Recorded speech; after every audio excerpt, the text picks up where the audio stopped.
I think about flow, I feel like it's a rhythm and it's an energy that is consistent. It has momentum. It's always moving. It never stops. We came here to earth with a set of gifts, a set of talents, a spirit and energy. And when we're not using it to its fullest potential, I believe that's where we feel this stagnation. We get blocked and we feel stuck in some ways. So many women's health issues are just solved with like, go on the pill. Yeah. And it's not solving anything. You're not asking your body, why is this happening to you? Why do you have PCOS? What's going on? What's your diet? What's your environment? Are you stressed? Do you feel supported? Do you feel loved? Do you feel safe? Do you have money? Like, there's so many questions that I think are not involved in a women's health intake at a doctor's office ever.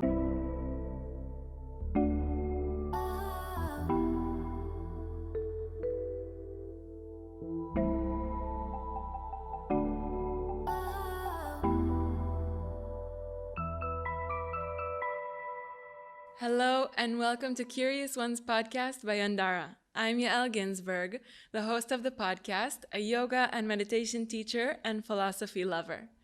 Each week you will hear eye-opening interviews with the different teachers of the Yandara Yoga Institute located in beautiful Baja, Mexico, along with other teachers that pass through here.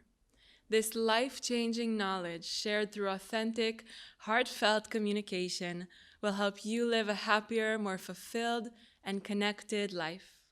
Let's dive in. Hello, welcome back to Curious Ones podcast by Yandara. I'm Yael Ginzburg, and I'm so honored to have my guest today, Aimee Jean Greenacre. Hi, thank you for having me. My pleasure. I want to tell people about you.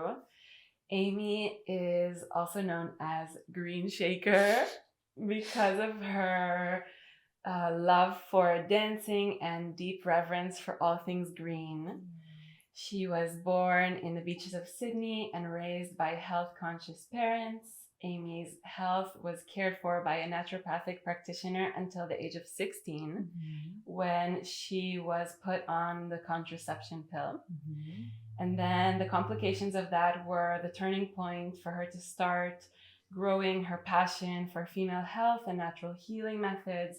And then her professional path went from holistic nutrition and transitioned into working as a natural food chef. And then she realized that she was still suffering from pain and feeling out of alignment, and found her sweet spot by slowing down, softening, and starting a women's health coaching practice. So I wanted to give that as kind of an intro because there are many podcasts, or a few great podcasts with Aimee explaining all of that already. And I wanted to go directly into the essence and depth of the information. So let's start with talking about flow. What is flow? You speak about it also in connection to purpose. And I would love to hear also about what blocks us from being in flow. Yeah, beautiful questions. And flow, I feel like it has such diverse meaning. You know, there's so many ways you can understand flow. And when I think about flow, I feel like it's a rhythm and it's an energy that is consistent. It has momentum. It's always moving. It never stops. So as a person and as human beings, we are constantly evolving and changing. And I think it's really important that we are in a rhythm and knowing that we are in flow with ourselves and also with the universal energy of the world around us and others. And deeper sense, we also, as women, I think, have our monthly flow, which is really our own internal rhythm of what's going on in our bodies from a physiological perspective, biological perspective. We have this like monthly flow. So flow is really associated for that as a woman, to understand that your flow and honoring that part of your body and honoring that beautiful, natural way of life for a woman, being in harmony with it is like a really important aspect. So flow is obviously, you know, the female flow that we have. And then when I think about flow, like that purpose orientated, like what are we here to do? What are we here to create? What is this energy that we are creating with that energy that comes through us? And I think that's where the blocked energy can come into play, right? Where when we're out of alignment with what we're meant to be doing with our gifts and our purpose, I feel like that's when we can get this stuck, blocked energy in the body, which can then manifest as physical illnesses, or it can manifest as frustrations or bad habits or coping mechanisms from not being in alignment. And I think when you think of the body as a vessel and an energetic field where it's constantly moving, energy in, energy out every single day. From a nutrition and holistic perspective, we should be having, that energy in every day and having bowel movements and being healthy. So there's like the physiological element to that as well again. But I think the purpose-driven stuff is really the root causes of where we manifest these physiological blocks in our body. I feel like our purpose, we came here to earth with a set of gifts, a set of talents, a spirit and energy. And when we're not using it to its fullest potential, I believe that's where we feel this stagnation. We get blocked and we feel stuck in some ways. So unblocking your flow, I think, is that it's unblocking the beliefs, the limiting messaging systems that we've been conditioned to believe about ourselves, when really we're this pure light beings of love, this vessel that came here to like be of service in the world in some way. And if we're not doing that energy in, energy out, if we're not giving and creating every day, that's where I feel like we manifest these discomforts in the body and that block. And it's truly about unlocking our fullest potential to be in flow with, our gifts. Yeah, I love that. And it's actually really beautiful to hear you speak about this, because you're kind of putting into words something that I felt deeply in my life. And it's part of that message that I am cultivating within myself, also with the people that I connect with. And I always felt this way, that there is this flow. It's kind of like a river. And you mentioned stagnation, and that's exactly how I feel. Whenever I step out of flow, I feel stagnant. I feel like, the standing water that's becomes smelly and doesn't feel good. And it just feels heavy in the body. Exactly. And you also connected, you specialize in women's health and the flow of women, and also you call it syncing. Cycle syncing. Yes, cycle syncing. So how does that connect? For sure. So I think for women, the common thread for our women's health issues, I was working as a holistic nutrition coach, really focusing more on the food elements. And so I was always trying to heal and help my clients heal their body through food as the main avenue, which I do think is a beautiful entry point into health and wellness. And again, unblocking the stagnations in the body. You can do a lot through diet and food alone to start with, right? To get things moving, to clean up the vessel so that you're feeling, if you feel shitty, it's usually because there's stuck stuff in your guts and you have to clean up that part of your body.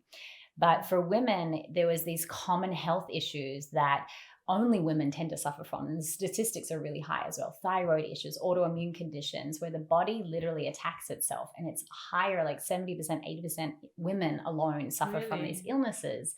And it's because of this, the suffering, I believe, from being raised in a patriarchal society that allowed us this beautiful access to equality. Women were given the rights to be like men, perform like men, work just as hard as men. And I think it was a beautiful liberation in some way.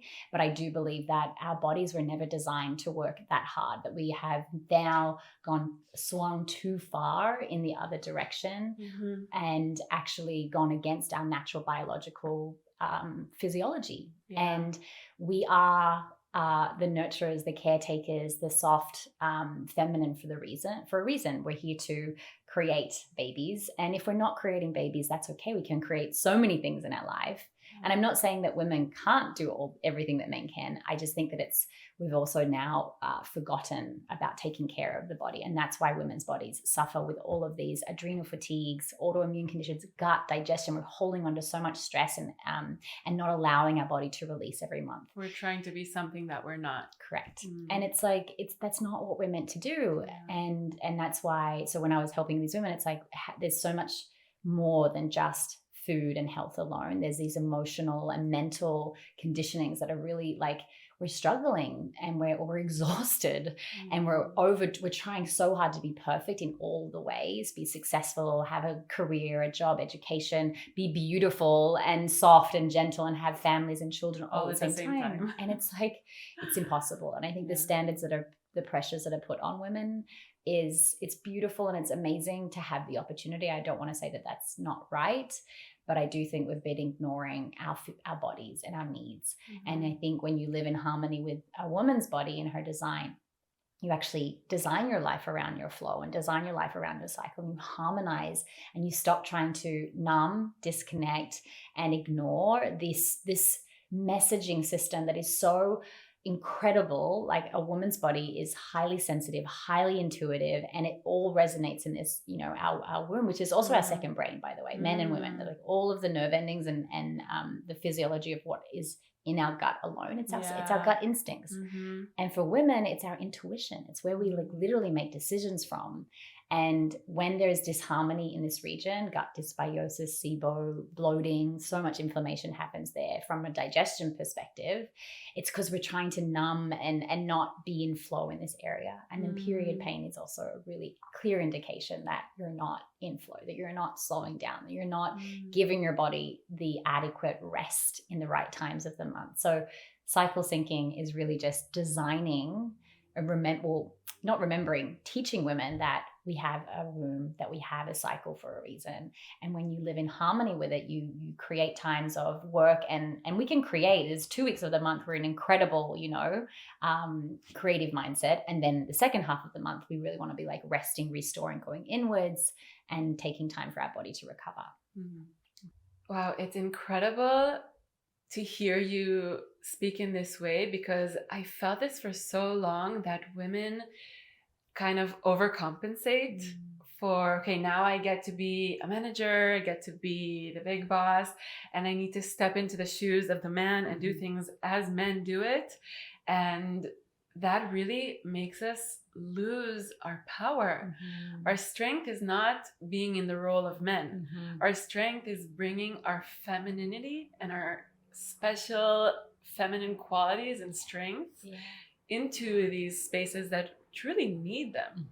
They need the softness, they need the special intuitive qualities and listening and deep emotional connection that women can bring into the workspace. And I find that really the merging of the masculine and the feminine is what brings true harmony. I agree. I've worked in corporate background as well and in marketing, and I feel like it's just like when you're so young, you're just trying so hard to fit in, and there's so much expectation. And again, I'm from Australia. We had a lot of equality, right? Men and women were exactly the same in most like sports and everything. Like we have a lot of Australian women's sports teams, same as men, like obviously separate, but there's just so much like, not enough education or, an invitation to be in our softness, or an invitation to be in that feminine. And I feel like I've only learned it later on in life, but I look back at that stage of my life when I was working in marketing, going up the corporate ladder and giving. And I think the reason why women are obviously having these health issues and stuff like that as well, but I feel like we don't use our voice. We're overworked, but I think that it's almost taken advantage of in a way, in those scenarios, because we do just keep quiet. And I feel like men go up the ladder so much quicker as well. And just in the marketing environment I was in, like, they're not afraid to use their voice, where we're a lot more submissive and just say yes and do what we're told and get work done. And I don't think we're given the full act. There was that. It's not equal in some ways because of who we are. We are more soft and we are innately, I think we intuitively knew this, but we were in this man's world. So we just had to operate in a different way, pushing ourselves past our, that comfort level. But innately we were like, okay, just got to be, for me personally, I can speak to my experience.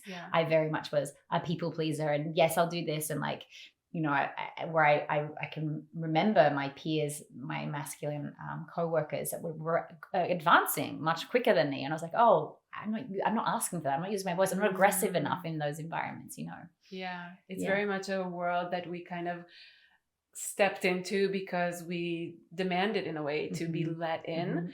And then we had to kind of prove that we deserve to be there, but the world is still catching up to understanding that there's not just one way to do things. So to the woman listening to this, we have a majority women listening to the podcast, that wants to start tuning in more and being more connected to her cycle, the rhythm of the moon and her body. being more soft and feminine, how does she start? It's a really broad, there's so many entry points in for sure. I loved all of those things that you just suggested then. I feel tracking your cycle or going, just not even tracking your cycle. I think there's a lot of emphasis around like using apps and all these digital things. I feel like that actually kind of goes away from like the intuitiveness of listening to your body. I love that you said that. You want to just start listening. Like first and foremost, I always encourage like all of my clients before we start a session, or, you know, when I'm working with women, like hand on heart, hand on womb. These are our two energy centers that are our center of emotions, compassion, empathy, our feelings. Our emotions are stored here. And just feeling what we're feeling in our body and connecting with what is this, you know, energy and emotion. And then the womb obviously is our center of intuition. So by connecting these two energy centers, you're actually tuning into not just our analytical brain, we're actually tapping into more of the emotive sensations in the body. And intuition is where we make those gut decisions from. So like checking in first thing in the morning, how am I feeling today? What's my body need? And I think that will then help you to design your life, right? What are my choices are going to be in alignment with what my body is asking first and foremost. So really listening. I mean, if you want to go into like the whole health thing as well as like, you know, checking how's your poop? How is your morning, you know, bowel movement? How is your period symptoms? You know, how is your tongue? How's your skin looking? Like really using your body as a messaging system to understand the physiological, but I think the emotional and like mental is really just as important, and the intuition. So that would be the first thing. Just start listening, start being curious. You know, this is a Curious Ones podcast. Start being curious about yourself, and slowing down, I think is for me was like the most challenging thing. I always had this ingrained nervous system that I had to be on and doing something. And I had so much, that was the hardest thing, was slowing down, letting go of my need to like be in control, like have it all planned out and go. I was just in this like masculine, action driven, again, culture, society was ingrained in me. It's all I knew. And so slowing down enough to listen is probably hand in hand, creating space in your morning, your evening, over the weekends to be gentle and listen. And for some, that's like super hard, you know, for me it was. But yeah, slowing down, tuning in, listening, asking questions. My number one, like, what's it called? Biohacking, you know, tool would be to spend more time in nature. We are nature as women. We are the mother. We are the nurturers, the creators. You know, we came here to create life. That is our job. That is our role. That is what our body was blessed to do. And Mother Nature is that essence for us. So if you forget, or if you're feeling, you know, not in alignment with yourself, you don't know who you are, you're feeling tired, exhausted, drained, disconnected, you don't know how to slow down and tune in, just start by spending time outside. Get sunlight in your eyes, fresh air, go to the beach, go to the mountains, whatever you can do, put your feet on bare earth. It's going to help calm your nervous system, and it's going to help you to start tuning into a frequency that is what we are. We are that creative life force energy, and nature is like, in every way, eat nature, spend time in nature, you know, just nature is the answer to everything. Truly. It is. And I find that like I've been studying, of course, physiology and spirituality and how we can just live a more pleasant life. And I feel like so many of the paths lead to nervous system healing. Totally. And I love that you mentioned that you need to start to balance your nervous system so that you're out of the fight or flight sympathetic system that restricts your connection to your intuition and how you feel.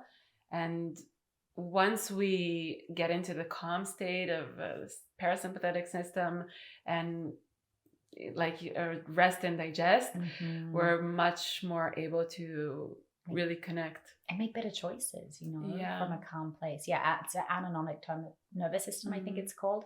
It is in charge of everything. It's like basically any thoughts, any emotions is the precursors for our hormones, for our neurotransmitters, for every physiological reaction in the body. It comes from that nervous system.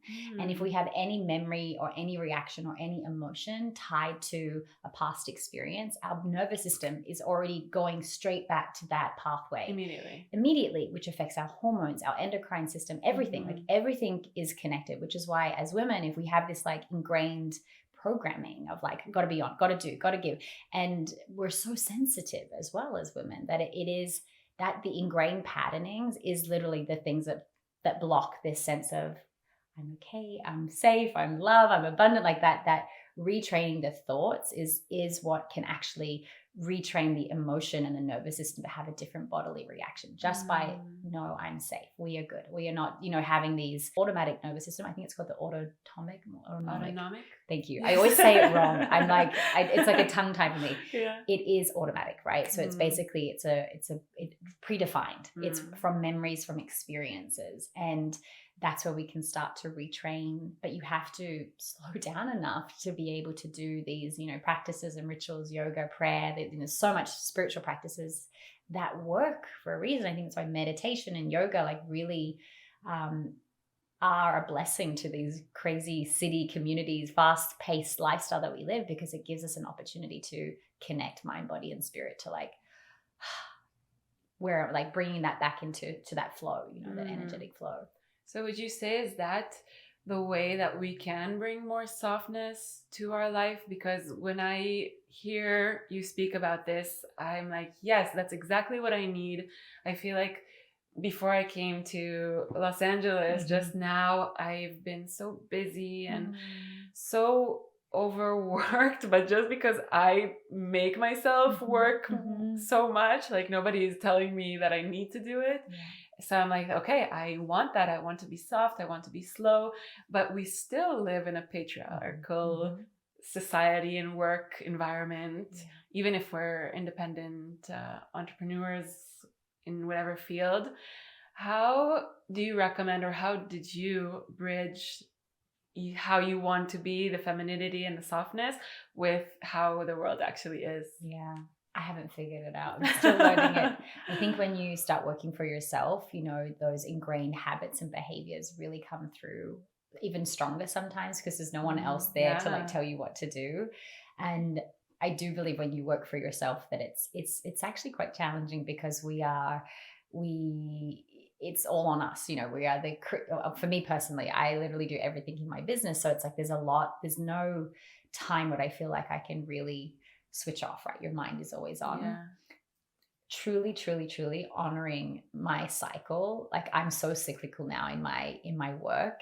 I can recognize when I'm my most creative. So really cyclical living is really just coming back to like, there are 4 different phases of my month. And now I know how to work with them. And I do 2 weeks of the month where I know that I'm going to be super creative and super on. I'll book podcasts or meetings or do a masterclass or something in those first 2 weeks of the month. The follicular phase or your ovulation phase, they are where our hormones are rising. So when we work with this energy and these spikes in our energy, honoring it and really creating our life around it, like it's so beautiful. It's even just a mental thing. I'm in my spring. Of course I feel like this, and really honoring this natural rhythm every month. It just allows me in those first 2 weeks, I'm really on. I can feel it. I work out as well. Like I use my body, I build the inner strength. So I feel strong and healthy in those 2 weeks of the month.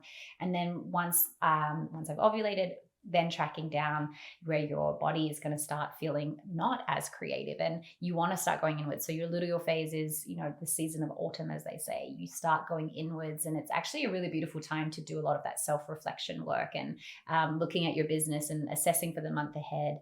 And then I give myself full permission to, as best as I can, switch off and be in that winter when I'm bleeding in that menstruation phase. And it's taken a few years to really find that rhythm. I've only really been deep teaching this work for the last 4 years, healing my body probably 2 or 3 years. 2 years before that, I had really painful periods as a chef, and that led me to really get to the root cause of what's going on. I'm a health coach and a chef. I'm healing other people with issues, and I was suffering with really painful periods as a chef because I wasn't honoring my body. I was pushing myself, even though I was in my feminine cooking kind of, I was very much in my masculine on. Even my clients demanded my time. So I always had to be on, and I had to take painkillers. I remember like standing up and like holding the side of the counter, but I was on my feet. I was carrying farmer's market boxes, and I was just, my nervous system was on in that demanding role again. So now I do my best to honor this internal flow, and that has helped tremendously. I'm such a nicer person because I'm like, I know in my luteal, like, don't push yourself. Don't go past your edge. You know, you're going to be reactive if you say yes when you really feel no. And again, honoring, listening, and designing my life around it, it's really come to fruition only in the last couple of years that I'm such a different person. I am softer. I am more in my rhythm. So I think that's a really beautiful thing to do. I think women innately know, but we go against it because there's that external programming, right? That like, oh, I have to show up, I have to be on, I have to say yes when I really want to say no. Yeah. So the internal seasons and the internal rhythm, I feel like is one of the things that has definitely helped me. But then you have to understand that, like, you have to honor the season that you're in. There's also seasons of our life, right? You might be in a huge push in your career, or you might be a mother. And that season is really challenging, you know, and it doesn't last forever, but you're going to be sleep deprived. Your body's going to be malfunctioning, malnutrition. You know, there's so many things that happen in that era of your life as well. Same with like as when you're young and you're in your teens or your young 20s, like curiosity and traveling and pushing ourselves. We have different energies for different stages and phases of our life too. So not only honoring your internal, but honoring what's happening externally in our life as well. That is really going to affect us, and how we manage that. I think it comes down to how you honor the internal first. If you're in flow with your own rhythm and you know what's going on, when life comes at you with a challenge, you're like, okay, I know what to do to keep me in check. So then you can then show up in the world better as well with what's happening. And that doesn't mean that life's not hard. It's just when it's hard, you're like, okay, I'm good here, so I can deal with that. Because if you're not good here, then everything else is chaos. Yes, completely. Yeah. I love that you said that, because it's really about giving yourself permission to be in that stage that you're in. Because what makes us not good here is when you're fighting with the state that you're in. The internal. Exactly. And, you know, I feel that maybe it's a little privileged of us because we are in charge of our own schedule. So, and of course that was intentional, and we built it on purpose, because I mean, me personally, I needed to be able to decide what I do during my day and what things I work on. But let's say for the woman who's not in charge of her day, and she has people that are expecting certain things from her, how can she manage being true to herself, listening to the stage that she's in, and yet keeping up with the roles that she's committed to? Yeah, I have a couple of questions around that. What's your human design? I don't know. Oh, you don't know? Okay. I'm a generator, which means that like I can work all the time and keep going as long as I'm in alignment with what I'm doing. So that was my to check. I need to check. You might be one too. Okay, so I offer this advice to my clients a lot. Even when life asks, like that external life is challenging and you have to show up and you have to do the things, I often have to work when I'm on my period, and that's okay. I still act as if I'm in my winter. So I'm gentle. I walk slower. I eat foods that are going to calm my nervous system or help my flow, warming things and really nourishing being in my period. Also, you're the only one who can express your needs to the people in your life. So if there is any taboo around communicating that you're on your period, then that's a block, right? For you to not be able to fully be expressed and fully be yourself. Same with workplaces, same with colleagues. It's like the more that you acknowledge that, hey, I am bleeding and this is a beautiful part of my journey, that you can invite people into your narrative and your story around it, right? So there's a little bit of deprogramming that has to happen both from a societal perspective, but it's on us to communicate our needs. Same as if you've hurt your leg. Oh, I'm so sorry, I've hurt my leg at sports, you know, I won't be able to show up today. That's fine to say. Even that can be hard. Right. But I think we are responsible for how we feel, and if we are unable to communicate. So I think practicing using our voice is a big one for women. I think we've really been taught just to like, I'm okay, everything's fine, I'm perfect, nothing's going on the inside, and we're like raging or like we're bleeding and in so much pain. And I think when we suppress how we really feel is why we suffer in the first place, right? So if you can do your best to communicate, one, to yourself, like start there, like, how am I feeling today? Going back to that, like, okay, I can feel my period coming on. How can I invite my kids into a slower day? We don't have to go to all of the 17 activities and drive everywhere. Mm-hmm. I know so many moms they give to their children, right? You can also be like, we're going to have a chill day today, or we're all going to watch movies together, or, asking someone else to cook for you that night, or explaining at work, like, hey, I'm just not, I don't have a lot of energy, but I'm still here and I'm present, I'm listening, Again, if you have to do your best to communicate. But again, I feel like the more that we can change the narrative and the taboo, that it's a normal, natural thing. And if you're not feeling great, like, honestly, I wish everyone was able to take off just that first day of their period. One day would be such a beautiful gift for every woman to be like, she doesn't have to work the day that she's literally bleeding on the inside, Yeah, literally. It'd be so beautiful. It would. And I feel like we're a little bit away from that, like in terms of society and it being acceptable. But us talking about it and bringing it up each in our own little unit is the start of it. It's becoming more common, which I love. I just love. It's uncomfortable to talk about your periods, but I have now like made my brand really like I was never a period, promoter, but I found this niche that like, it shouldn't be as taboo. And I love encouraging other women to really honor it's your superpower if you use it correctly. I really do believe that. Like, when the fact that you can create life every month is such a freaking superpower. The fact that we are a miracle. We're a miracle, and we're tapped into this life force energy every month.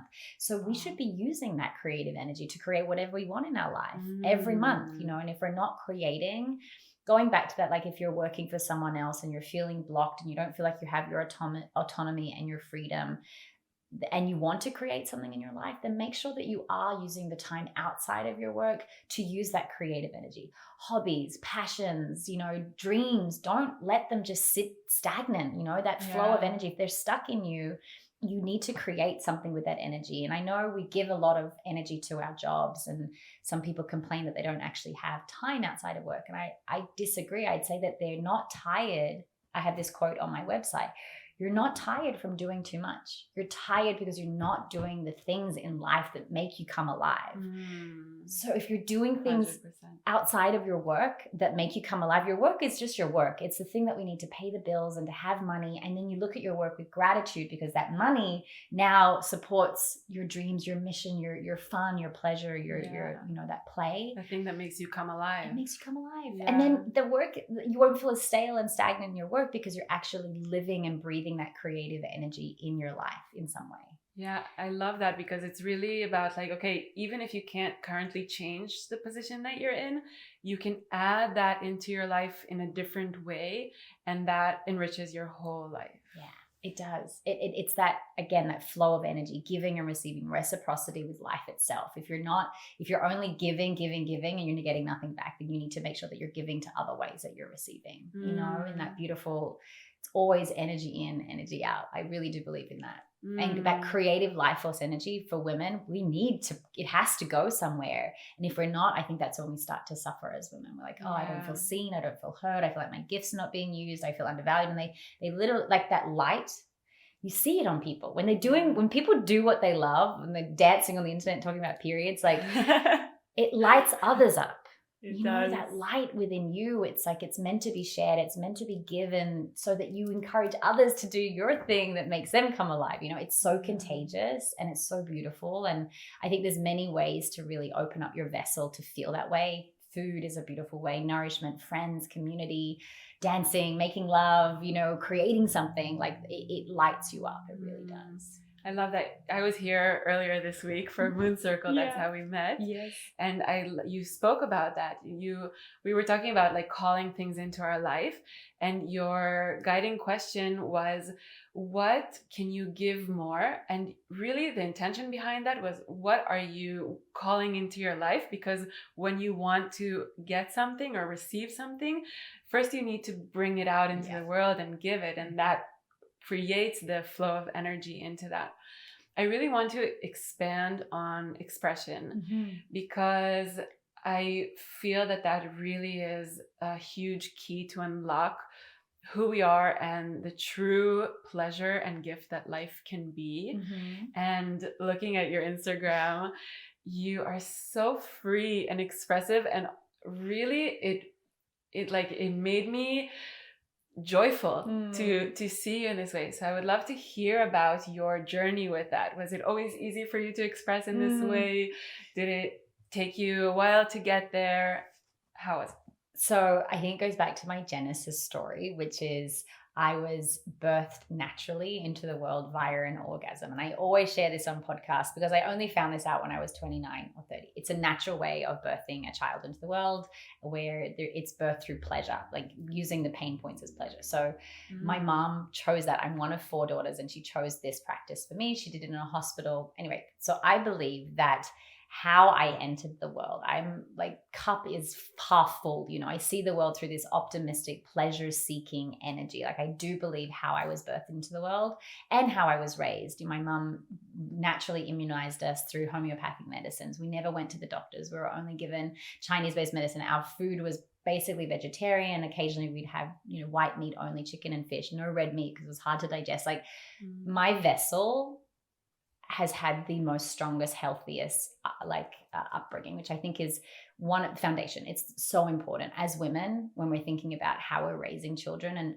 it starts with us, how we're birthed into the world, how the microbiome that comes through the birth canal, not inducing a baby, breastfeeding them, vaccinations, all of those conversations. Like it literally creates a child that it can be full of health and joy and vitality. Like I really do believe that that's it. And it's a choice, and it's a hard choice to go against the grain and go against what society expects of us. The doctors and things like that. And my mom was educating herself. She was very, into the hippie movement in the 70s, and it was all her own. My grandmother didn't raise her that way at all. So I believe that's why I have this beautiful vitality and this energy. As a young child, I think I had a lot of energy. So I danced, I did drama. I had to move through my emotions in some way. So yes, I've always been very expressive, but I had a lot of energy and a lot to give, and I had to have outlets for it. Dance for me has always been the most where all of my emotions could be in that present moment expression. I did contemporary dance till I was 18. I was so in it. I was a performer. Drama as well, speaking. I was very, very good at all of these kind of ways of expressing. But throughout my teenage years and into my 20s as well, once I was on the pill, I feel like that was years of being numb. But I definitely felt this chapter where I was people used to be why are you so happy? What's wrong with you? She's fake. She's not really like that. She can't be happy all the time. What's wrong with her? Criticizing you for being happy. Correct. I haven't heard that before. But as a young woman, when you hear that enough, you're I'm not that way. You become, they rub off on you, It really, for me, it's reminds me that so many people, when they want what you represent, they find a way to put you down, to kind of soothe themselves for not allowing themselves to be that way. And then we take it on ourselves. Totally. What's wrong with me? People reject me or don't accept me because I am this way, and we dim ourselves. We dim our lights to fit in. Yeah, and exactly. I did that for taking the pill was one of those ways to fit in, and for sure I did that against my mom's suggestion, but I was 16. I did that for myself, for my skin. I was so I wanted to not have and I was super skinny, dancing all the time. I just had a lot of hormones probably raging through me and not knowing how to take care. But I definitely feel and it's a rite of passage too. We all have to go through those teenage years and not feeling like you fit in. And I feel I have definitely suffered with that. I've lived in many different countries, and I've always just felt I don't know where I belong. I feel I am an anomaly in many ways, and it's hard to find like-minded people, but you do. Eventually, the more you be yourself, the more you show up. I have the most beautiful friendship circles and community, and I've lived in many countries now. And I think my friends in other countries now who have seen my journey, people can see when you're in your truth and your authenticity, which is why you attract in more of that. Yeah. But I think it took many years of trying to be something that I wasn't, and not feeling enough, or not feeling like I fit in for my whole life, to be completely honest. And then in the last, I think COVID, and there's been a lot of just the last few years of coming home, I think both to my feminine energy, but also coming home to what makes me happy, what brings me joy. And the reason why I ended up expressing myself through dance through my Instagram last year is because my mom got diagnosed with cancer. I was away for 4 months and I was coming back to the US with just so much uncertainty, so many emotions that I'd never experienced in my body before. And just like, what the fuck, to be completely honest. And I didn't know how to express. Besides talking to my coach or talking to friends, it was like no one really could really help me with what I was feeling on the inside. And I just remember feeling, and the last few years of like, no more dance floors and no more, like I've been a dancer and a raver and gone to Burning Man my whole life. Like dance for me is always my happy place. And then through COVID, I think we really stopped connecting in that way. Dance floors and festivals and everything that I loved. And so I started to not have that outlet anymore. And so I remember my first video I shared was me just like after a yoga workout in my room right here. And I started to just, I filmed myself being like, I feel like I don't dance anymore. And I was like, you know what? If you don't dance anymore, like dance by yourself. And I just like did like a full on like, it was a ravey song and I was just like going for it. And I filmed it and I shared it as a reel.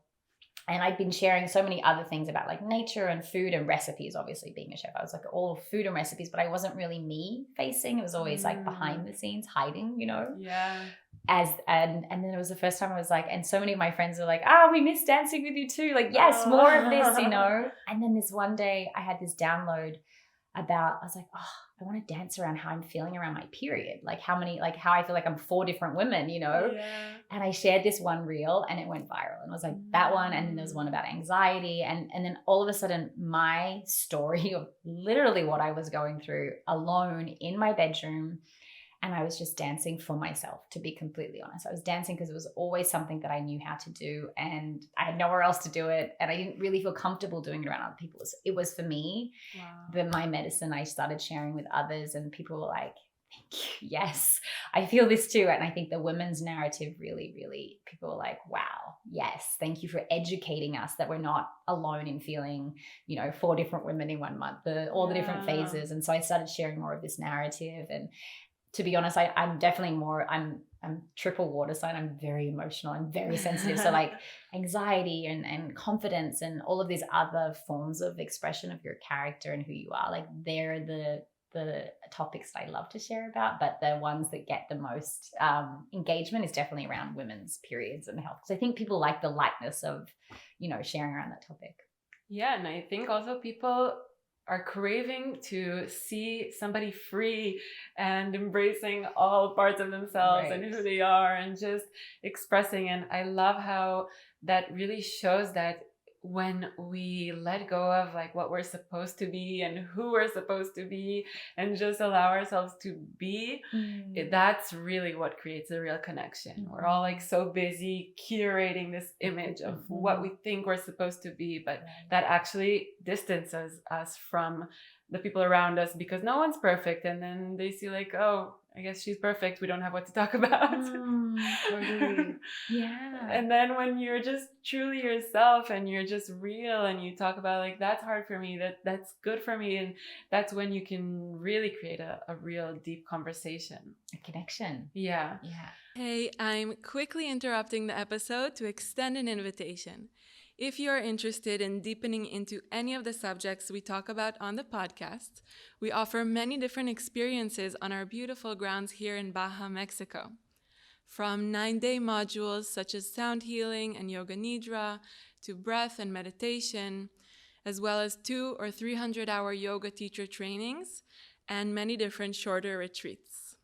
Check out our website yandara.com to see all the information about the different experiences. Let's get back to the episode. I want to turn just a little bit and return to contraception because I think that's a really important topic. Sure. Could you share a little bit about your story? Where did you get and also where you stand today? Where do you recommend, how do you recommend women choose consciously when they want to get pregnant? Yeah. It's such a layered conversation. And I really, I'm very opinionated about this because I had my own personal journey. So take, my story and what you want with it. But if I could go back and not have gone on the contraceptive pill at 16, I wish I could have, guided myself and educated myself then what I know now, because I just know how much damage it does to you, both physically in your gut microbiome, like really, and then also synthesizing these hormones that your body never really got a natural rhythm from a young age. And my skin issues that I was trying to fix, it just masks them. It doesn't actually heal the root cause of anything that was going on in my body at the time. It's a blanketed approach. And I went on it for my skin acne. I had like really, bad skin. I was very underweight, very slim, dancing, all those types of things. I definitely was eating. I was at that age when I was, eating bread and gluten and dairy and things like that I probably could have refined my diet as well. I was on it till 23, and I had a LETS procedure, which is basically where I had a pap smear where I had abnormal cells. And so they had to burn out the lining of my uterus, which is a standard procedure. It was the first time I ever went to hospital. It was the first time that I had a general anesthetic. So I went under, and I remember waking up in the hospital bed, naked, alone, just under this like gown. And I was trembling, like I was shaking, like coming to, because one, it's a lot when you go under a general anesthetic.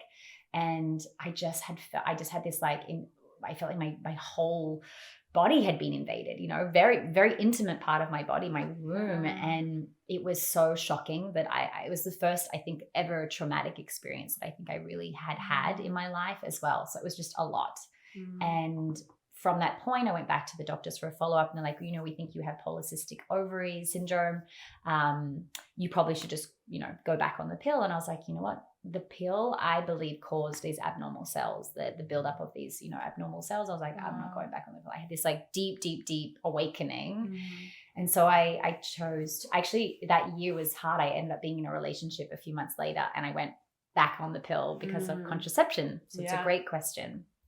And thankfully we were only together 3 months, and I felt my body again, my weight was gaining. I was really, my skin, that was like a whole horrible journey coming off the pill. Again, your body's rhythm, those hormonal pathways never got a chance to find themselves at a young age. And that's a really important part. What does that mean? So as you're developing, when you're in your pubescent stage, when you first get menstruation, your hormones are not balanced yet. You can have irregular periods for the first 160 days of bleeding and something like that. No more than that. Sorry. It's like, it takes a few years for your body to find its natural rhythm, because your hormones are regulating and finding their rhythm in your body. So finding literally the pathways where they form, and then they get in their natural flow, 28 days, 32 days. They find all of the different mechanisms that are happening in puberty. You're growing, you're growing into these rhythms in your body. And if you have go on contraception or have any kind of synthetic hormone, you are not allowing your body's natural rhythm to form those pathways. Oh, wow. So you basically cut them off through synthesizing them with artificial hormones. Correct. You're not in flow. You don't even have a flow, because it never got a chance to establish its own rhythm. So that's what's happening when you're coming off contraception as well, at any age of your life, which is why some women struggle to fall pregnant. They don't have the adequate levels of hormones. There's so many other mitigating factors as well in hormonal flow, because it has to do with so many different systems: our nervous system, our endocrine system, digestion, detoxification, lymphatic system. They all work in harmony together, and they all give these precursors that ignite one another. So if you're stressed and there's cortisol levels are rising, then your hormones will also switch off that creating a baby that month, because it doesn't feel safe enough to have the adequate energy in the body because there's too much cortisol. So stress is one of the like main factors that you might lose a period. I feel like I'm getting off topic here. So let's come back to contraception. So I stopped taking the pill at 23, and it took a while for my body to find regular rhythm. It wasn't until I was in a relationship again at 25 where I was having regular sex that I feel like my body actually started to regulate and having a more regular period. So I had that PCOS diagnosis, which is like irregular periods, if you're too slim, working out too much. Then there's the flip side of it, which is you can be overweight, hair growth, things like that. That's what PCOS. It's really hard to diagnose if you're not having a regular cycle either. I've been diagnosed with it. So it's actually misdiagnosed And my sister, so many times. Yeah. It's so many times because you need to have an ovulation to be able to see how many the follicles on your ovaries each month. They differ throughout your and if you're not having a cycle, then they're not showing you exactly how many follicles you do have regularly. So you need to have 3 to 6 ultrasounds within a year over different coursing of your hormones. So it's not conclusive ever. Yeah. And that's why I feel like so many women's health issues are just solved with like, go on the pill. Yeah. And it's not solving anything. You're not asking your body, why is this happening to you? Why do you have PCOS? What's going on? What's your diet? What's your environment? Are you stressed? Do you feel supported? Do you feel loved? Do you feel safe? Do you have money? Like there's so many questions that I think are not involved in a women's health intake at a doctor's office ever. None of them are. And that's why I think this work is so important to really, really take a woman's physiology and her mental and emotional and sensitivity into account to understand why she might be having these health implications. So go back into the conversation of contraception. Funnily enough, my periods regulated when I was in a relationship. When I was having regular sex, we were living together, I felt safe. I had safety. Yeah, I think that is a really big indication for a woman to feel she can sigh out. She has support. She has that masculine, energy. So my periods, whenever I'm in a relationship having regular sex, I have a 32-day cycle. Whenever I'm not, they're irregular. They go back to like 35. I get anything that can affect my stress levels. It shows in my periods. Wow. Which is beautiful and just goes to show that, we are these sensitive beings. And that we're meant to connect. Yes, exactly. That too. And safety is a primal need that we all need to feel in our bodies, but especially women to feel safe. So in terms of contraception, going back to tracking your cycle is one of the best ways to really know that you actually don't need to rely on something. You're only actually fertile or for 5 days of the month. It's like the shortest window. And I think we were taught as young women that like you could literally get pregnant for the whole month, and to fear and have a fear of falling pregnant. And if you actually understand how which takes away the trust in our bodies, in ourselves. So knowing your body and knowing your cycle and really observing, there's obviously tracking your cycle through an app. That's not as correct. You can also do fertility awareness method, which is where you're tracking your basal body temperature. I wear an Oura ring now, but you can also do it with a thermometer. Basically, throughout the month, your follicular stage, your body temperature will be lower. And then once you ovulate and it spikes your luteal phase, your body temperature starts to rise. Is there like a specific number that you can give people, or is it personal? It's personal. It depends on your cycle. Like, are you a 28-day cycle, 32-day cycle? I'm every time different cycle. Exactly. So it's really challenging. And this is why that's why they're like, oh, just, go on the pill because you could fall pregnant at any time in the month. It's not true. If you are a 28-day cycle and you basically go to halfway between in your cycle, 14 days. So day 14 is usually around your ovulation. The only problem is if there's any stress or anything happens in that first follicular stage that can affect your body to not ovulate, that's when you can have a longer ovulation stage. Generally speaking, your luteal phase is only 12 days. So once you ovulate, you will have 12 days until you bleed. And that's generally, that's once you've ovulated, that the luteal phase is usually 12 days. Safe days. Ish, because you ovulate one day. It's the 3 or 4 days beforehand that the sperm can survive in the fallopian tube. So it's usually about 5 to 6 days. The day that you ovulate, it's actually 2 or 3 days before you ovulate it's really powerful what our body does. We create this mucus. And there's 2 types of mucus in our body. There's the mucus that literally prepares the body to alkalize the pH levels, to also pick the right sperm a few days before. Then the day that we ovulate, we'll have the mucus that is our ovulation mucus. And then that can last in our fallopian tubes for up to 5 days, which is why, but we only ovulate 1 day a month. Literally one day, but it's 5 days, 3 or 4 days prior to ovulation day, and then one day after, then that's all. It won't survive after one day because the heat kicks in. And the heat is your body temperature rising to keep your womb a hospitable place to grow a baby. So that's what our luteal phase is, where we're hot, we're feeling a little bit more inflamed, we're feeling more emotional because there's a lot of hormonal energy and activity keeping a little baby safe. Yeah. It's so beautiful when you think about it. But I think also that can be really uncomfortable for people. Like, oh, there's something growing in me and overtaking me. I don't like this feeling. And I think the luteal phase can bring up a lot of discomfort in women. And then I can go into the whole side of that. But really understanding your body, going back to understanding your body, tracking your cervical mucus is a really good way to do that as well. You can through what comes out. Basically what comes out every time. I mean, do you want to go, how juicy do you want to go into this detail? I mean, we want to know. Women want to know. Okay, so for those 5 days a month, you're going to have I can't remember the name of the mucus, but there's 2 different types of mucus. One is going to be lighter and not as sticky. And then that day that you're ovulating is really sticky. And when you wipe front to back, you will feel those first 14 days of the month towards those 5 to 6 in the middle. You're going to feel just more fluid there. You're a little more juicy and you'll feel fluid coming out. That is your cervical mucus. And then the day that you ovulate, you'll feel, if you wanted to just test it, you can see it and test it yourself. Just to learn if you are or if you're not. So when you're starting to notice, again, you can also check your discharge in your underpants or when you're wiping. And you just want to get to notice when you are. Some women often report also feeling, oh, I'm ovulating. They can feel the little, like the egg being released. Tell me if this is true. I always feel like minor PMS symptoms when I'm ovulating. People is that have possible? reported that, yeah. For me, it's mainly like cravings. Yeah, but you have to understand that your body is producing an egg, and it's like the peak of the month. We need to be in highest nutrition. We need to like be really taking care of ourselves at that time. And yeah, you want to be eating to satiate your energy as well, creating a little egg. It's like a beautiful gift that's happening inside of you.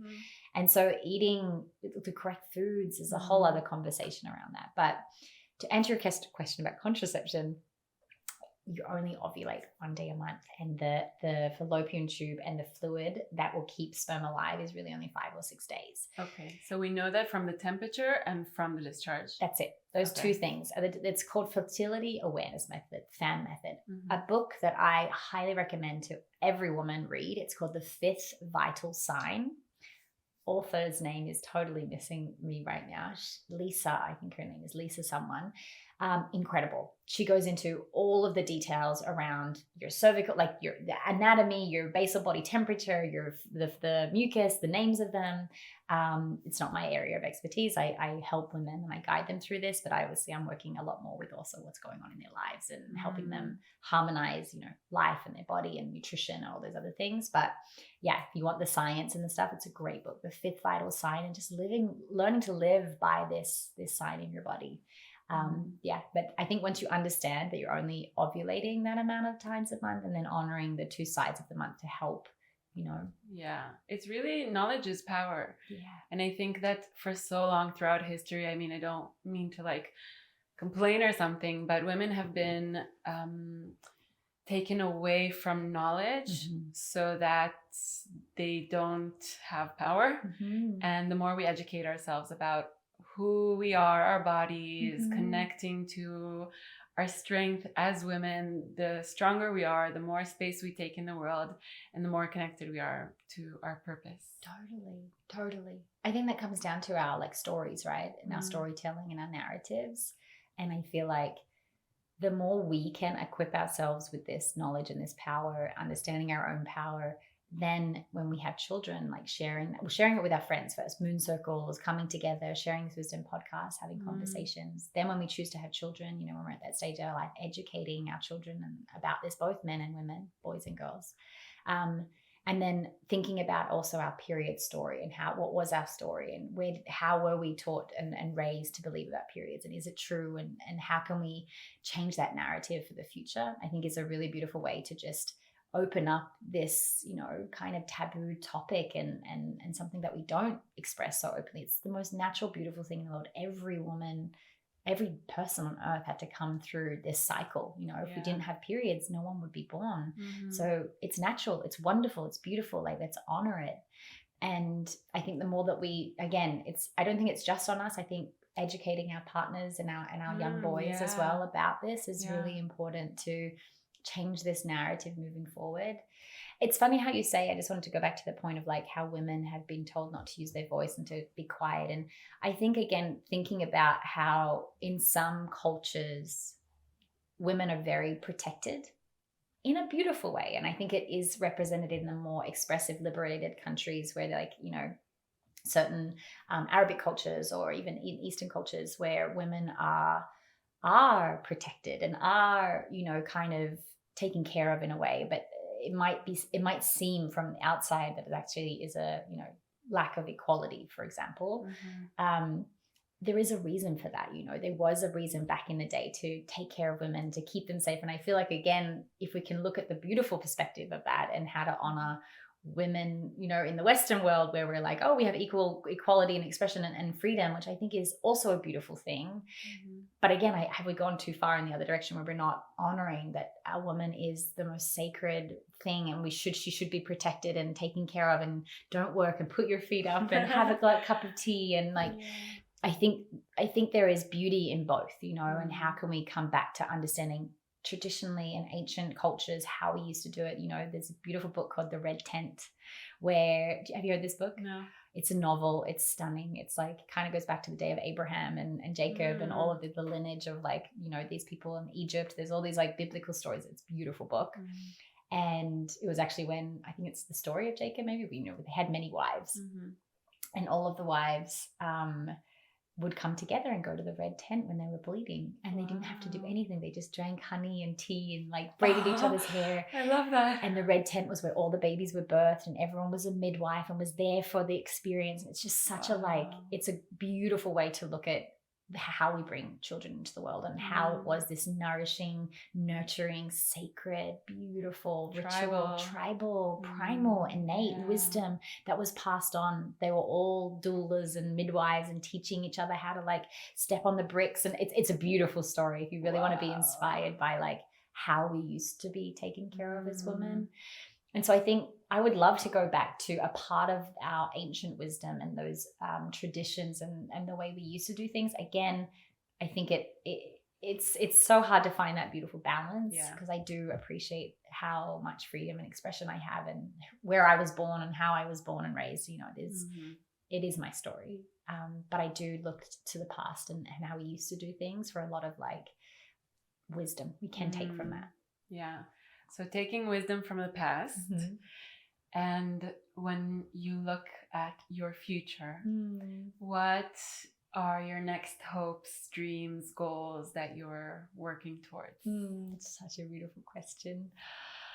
I want to live on a farm and be in nature and host and have more women be able to come to a space where I can host more things like workshops and talks and moon circles and grow food on the land. And I know that my birthing story, like birth by orgasm, is an avenue that I cannot wait. I haven't had children yet. I know that they're coming soon, and I want to explore what that possibility looks like. I think it's in my story for a reason, and I know that my next avenue, even the fact that my women's coaching business has gone from nutrition and health to like now the vitality of women's periods and helping them find balance and stuff like that. I know the next iteration of that, and I've started seeing clients who are getting pregnant, falling pregnant, having babies, post babies. Like, I'm calling in this next chapter, which I know is mother's work and birthing and that whole beautiful chapter that I know I have to go through first before, you know, I start teaching and holding space for it. But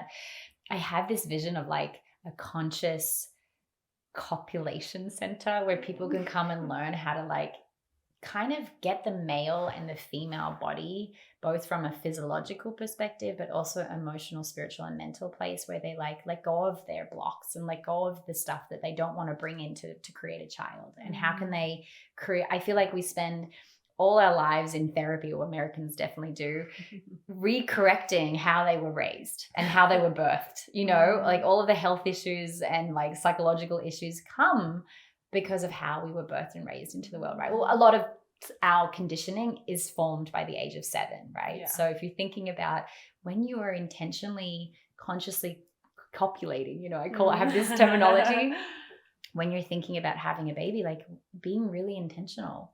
Are you creating it from a place of love and like that you want this child and you want the best for it, and like getting like my teacher from Kabbalah, he's like, so many people think about the wedding, right? They put so much money and emphasis and they invest thousands of dollars into this wedding, this celebration. No one invests in what a marriage is meant to look like, you know? Same with having a child. It's all about the birth. It's all about the birth, the pregnancy and the birth. And you get to the birth and you have this, you know, monumental moment. No one is invested in how to raise a child, you know? And it's like, I would love to, he's like, imagine you just had like a, you know, a 12-month program before people got married or before they had children. And like, might be a much better place, right? Relationship stuff and baby stuff. So I feel like I have this vision. I have an idea for like the growing school. And originally it was around like how to grow food and how to be more connected with nature's rhythms. And now I lived on a farm in COVID in Ibiza. And that was like my passion at one stage. And then I realized I don't want to be a farmer. I don't want to be in agriculture. I'll grow my own garden. That's like a whole other, like, leave that for someone else. But I have this vision of like, how do we grow little healthy humans? And the growing school now has that. Like I still have the website, I still have the Instagram. The growing school is like, how do we grow a healthy human in this world? And that's that. It'll come at some point. 100%. I see that completely. Like I see you right now in the forest. I can't wait to visit you there. Yes. In the forest. Yes. In nature. Exactly. At your growing school. At the growing school where we grow humans, healthy humans, you know. I can't wait. Yay. Please come visit. Of course. Well, Aimee, this has been incredible, insightful, educational, and just inspiring. I would love for you to share a little bit about how people can connect with you. You have incredible programs. Please tell us. Okay, thank you. I feel like I didn't get to ask you any questions whatsoever, but I guess this is the nature of a podcast. Thank you for such beautiful questions today. I really appreciated the conversation. I'm a women's health coach, so I specialize in helping women get to the root causes of any of the blocks physically, mentally, emotionally going on in their body, obviously with a holistic approach to health and wellness as well. So working with me one-on-one, I have 3-month containers. So usually you can reach out to me via my website or my Instagram. I love connecting with women on Instagram as well. So you can follow me there. Greenacre is my name. And then usually twice a year, I do a women's course called Nourish Your Flow. And this is a 6-week program where I've kind of combined all of my knowledge and wisdom around how to nourish a woman's body, how to design her life around her cycle, some of the things we mentioned today, but also the emotional and mental aspects, somatics, expression. And then the last pillar of it is all that flow with your life. What are you creating? Are you using your purpose? How to, you know, I'm a transformational coach for a reason. So that last part is always about what are you creating with this life force energy, your flow? And I feel like that's the differentiating factor from other nutrition cycle syncing courses. It's really about, yes, once you honor your body, you find your rhythm internally with your flow, then what are you doing with this powerful creative energy and how are you putting it out in the world? And I think that for me is like what I help women do. I help them come alive to their true gifts, their true innate superpower, their creative life force energy, and give it in the world in some way. And it's my favorite thing to see someone's light and help them shine and give it out in the world, because we just need more people like that. I love that. I feel like every woman should be in your program. Thank you. I would love to serve more people with it. So it is a group offering for that reason, so I can touch more hearts, because one-to-one there's only so many hours I have in a week to see clients. Share it with your friends, send it to your mom, your sisters, cousins, your aunts, everyone, every woman, no matter what age or stage that they're at. I feel like they can get so much out of this, because it's knowledge, like you said. Is it relevant also for women after menopause? Yes. Yeah. Well, to be honest, I had quite a few women reach out to me about perimenopausal stage, and I feel like it's a really uncharted territory, like that era, the phase right before menopause, and it's becoming a lot younger as well. Like I feel like people are going into it. There's just imbalances. Yeah, I have a few women in that stage of life, post natal as well. Like a lot of mamas are in the group. I've only done 2 rounds of it, so I don't have a huge broad range. Yeah. But in terms of the stages, I do touch on all of the stages of a woman's life. And even having someone in those later stages is about education for the younger women in their life as well, and vice versa. So it's about, wisdom, knowledge, and purpose, right? It's not all about the body. It's about also this sense of purpose and flow. I love that. So just to wrap things up, Yes. my last question. Mm-hmm. What are you curious about right now? Ooh, what am I curious about right now? I was sharing this with you before, but I'm so curious about learning more about myself, truly, but learning about what's it called? Like life paths and life stages and cycles and patterns in all the ways. So I love human design. I love numerology. I was just telling you about this website, Teledipity.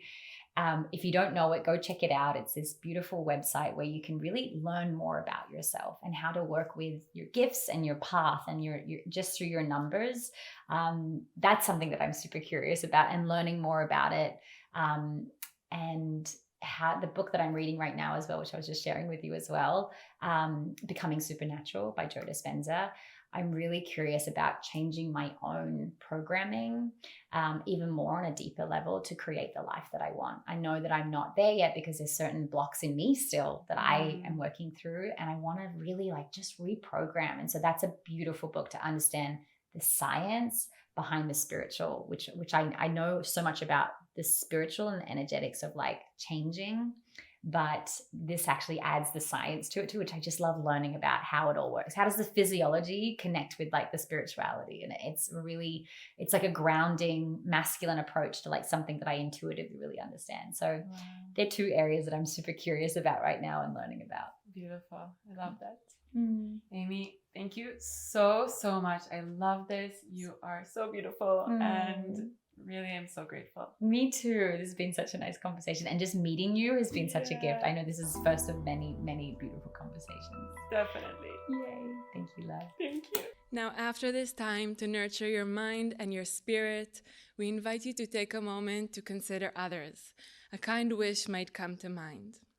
Know that what we learn becomes more valuable when we apply it and share it with others. So share this episode on Instagram stories, tag Yandara and I, or share with a loved one so that more people can benefit from it. Our hope is that the search will lead you home, to who you already are, to what was always there. We'll be back next week with more inspiration, honest conversation, and insight into the energetic world around us. Thank you for listening and watching.